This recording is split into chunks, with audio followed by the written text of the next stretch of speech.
Welcome friends to another r/MaliciousCompliance video. If you want to do one easy thing that'll put a smile on my face, make sure to hit the like and subscribe buttons down below. That said, our first story of the day is by Diego Gonzalez, how you should listen to tradesmen and what happens when management doesn't know what they're doing. I'm an electrician, but I'll skip technical details to necessary parts. Winter got us pinned at the office construction site. My colleagues needed heat to plaster walls, mix adhesives, etc. So, as a site electrician, I was given a task of making sure there were enough large heaters, 30 amps each times 8, to heat 3 floors. There wouldn't be any problem if we had more power to use. We could use 400 amps on a wire secured by 315 amp breakers. With all the heaters on full throttle, we would have 470 amps, including staff rooms and office. The cables were also big enough, and the tradies would turn them at half power at the end of the shift. Here comes the malicious compliance. I knew that our transformer would burn down first if I did what management wanted. After 2 months of battle, arguing and giving alternatives, which came on top by the way, I gave up and complied. I told tradies to put these heaters on half power when they call it a day, and they more or less listened, while upper echelon ordered them to put it on max without my knowledge. It was arguably fine, despite my warnings about heating of wires that powered these heaters. One day, after a month, at the union break,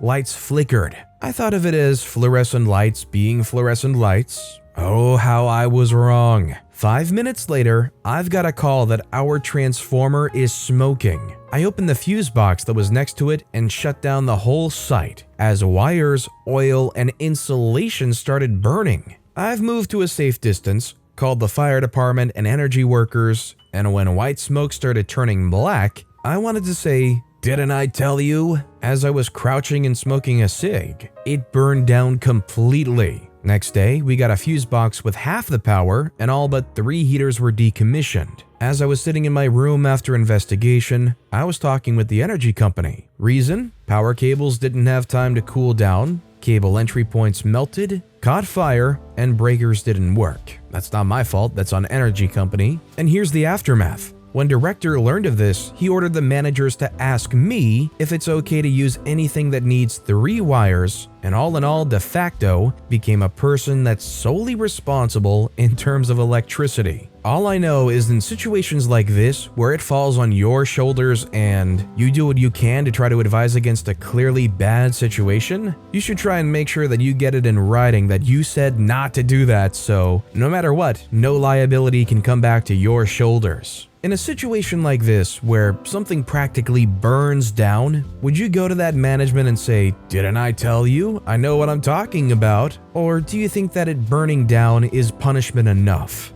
Let me know what you think in the comments down below. This next story is by Telium. Shut up or leave? Okay. Several years ago, I worked for 6 months at a daycare. I was 18 and was rotated between classrooms to cover for the other sick teachers or to relieve them so they could go home instead of working 13 plus hours. Backstory of how they treated me: despite receiving government funding, this daycare was super Christian. The owner was always there, and I was the only non-Christian. Growing up not Christian in the Bible Belt, I knew better than to let them know that though. I never made the kids say grace before lunch, but never commented anything negative towards Christianity or God. They once asked me what church I go to, and I gave them the name of one I always saw on my way to work. They once asked me if I pray every day, and I told them I did, but in a different way that they do. That I don't pray about my day-to-day troubles, as I know God has a plan for me, and instead prayed for the world's well-being. They were horribly harassing me the entire time for not believing in God the way they do,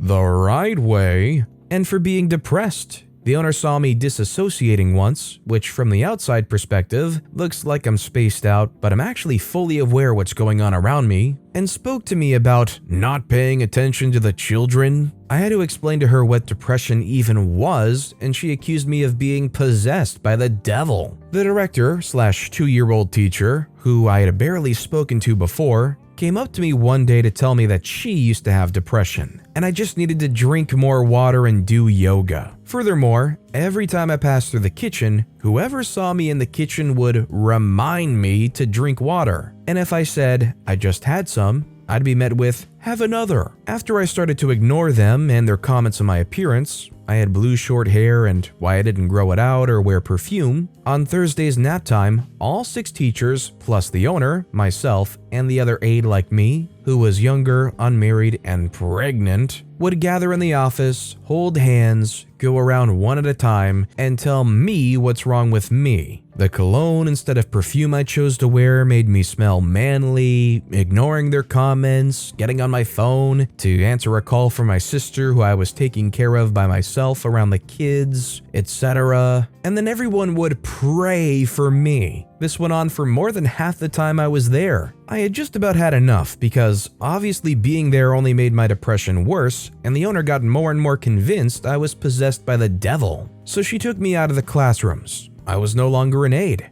I was promoted to Education Enrichment Manager. It was a made-up position that had not come with a pay raise, and while I was supposed to remind the teachers to do their monthly certifications, encourage them to go to our state-funded childcare classes, and so on, I was never actually given time to do any of this. My new job was essentially being the owner's chauffeur. She was 60 years oldish and never had a driver's license or driven a car. She was too scared to ever learn. Despite always being at the facility before, all of a sudden she had a plethora of reasons to be driven around now. I get one-on-one time with her as we drive in the southern humid summer with no AC in the daycare van to go grocery shopping for the daycare, visit her husband while he's at work, take her to a realtor for her own personal looking, etc.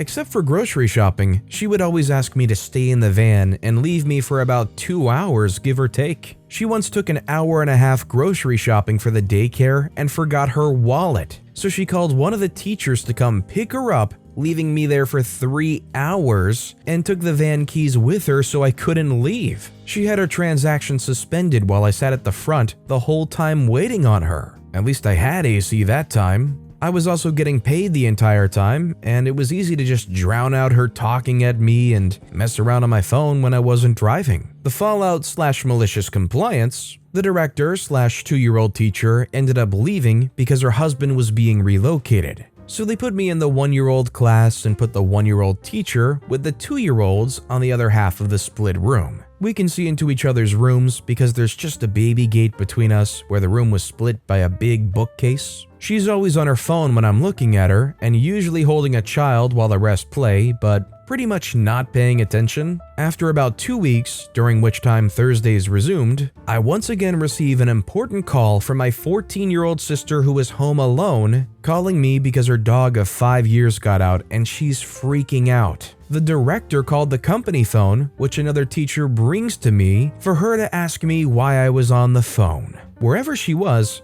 watching the cameras. I tried to explain about my sister, but I guess she was having a bad day because she told me that if I wanted to backtalk, I could get out. I still attempted to explain, but now I was arguing and I was still in front of the children. And that's unacceptable behavior, and I needed to be quiet and stay off my phone or get out. So I hung up on her and walked out, just left the children unsupervised. I walked quickly through the kitchen, which also had a baby gate, and it swung closed behind me, and I leave and go home. I get a call the next evening when I didn't show up there. I didn't intend on going back whatsoever. She called chastising me for leaving and asking me when I'm coming back. I tried to explain to her that she told me to leave. She didn't mean right then, apparently, and when I was coming back. I asked her if she wanted me there. She asked me what I meant. I told her straight up, tell me when you want me there, and I'll come back tomorrow as scheduled. She asked me why I'm playing these games. Do I think she's stupid, etc.? She never answered me, and so I asked her again.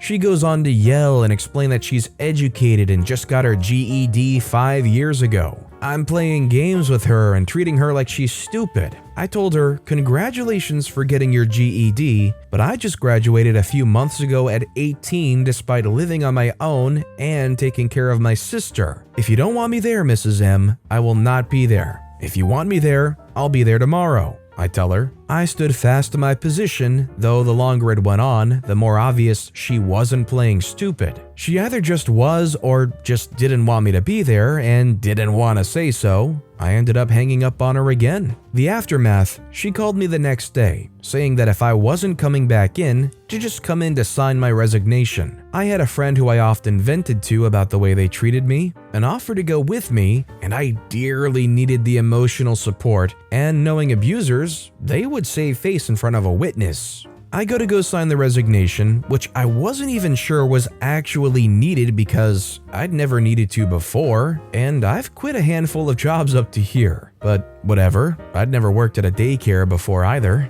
Then they show me a write-up for the baby gate, hitting the pregnant girl behind me on the way out. My friend suggested that I don't sign the write-up, and I agree. What's it needed for if I'm resigning anyway? I didn't do it intentionally either. I didn't even know she was behind me. Also, why didn't she catch it? Whatever. I go and read the resignation, which stated that I was quitting effective immediately without a 2 weeks notice. I sign it, then the write-up, I said I wasn't going to sign, and they said if I didn't, the pregnant girl was going to press charges. I thought that was stupid as freak and stared at her mouth agape, and she looked at me so freaking smug. I don't know how they could count that as assault, but I signed it anyway after some arguing because, once again, I didn't do it intentionally, and nothing happened to her or the baby. I did, however, sincerely apologize to her because I genuinely never meant her or her baby any harm. I left and never looked back. Nothing ended up happening with police or any legal ramifications of any kind,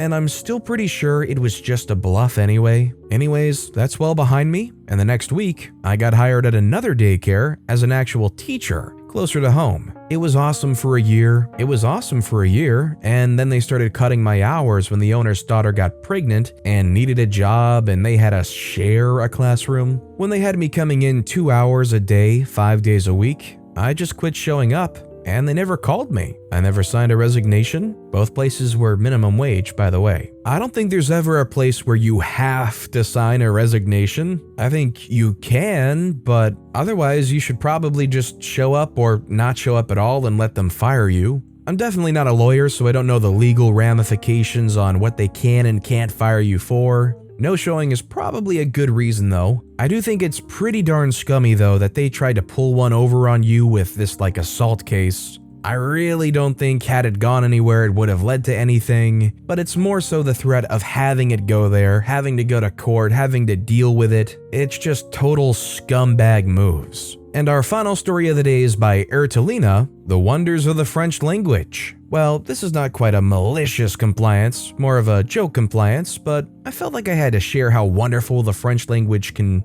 at times, be. It's a very short and simple story. My brother occasionally goes and spends some day at my sister's place to help her family a bit, either watching the pets, the children, or both when there's a need to help. He likes to do it as he likes to move around and is currently unemployed, and my sister lives somewhere between 250 to 300 kilometers, 155 to 186 miles in freedom units, away. Anyways, my sister got to tell me that one little compliance he got in her one day, when after dinner, she went upstairs to put her daughter to bed and asked him to wrap the leftover steak in plastic wrap. You would say, there's nothing wrong here, right? Well, this is where the French comes into place. You see, the term usually used in France to represent this action is filmer le steak, as the plastic wrap is often called film alimentaire. However, filmer can also mean something a bit different. You see, filmer can also represent the verb of recording a video. Now you see where this is going. Yep.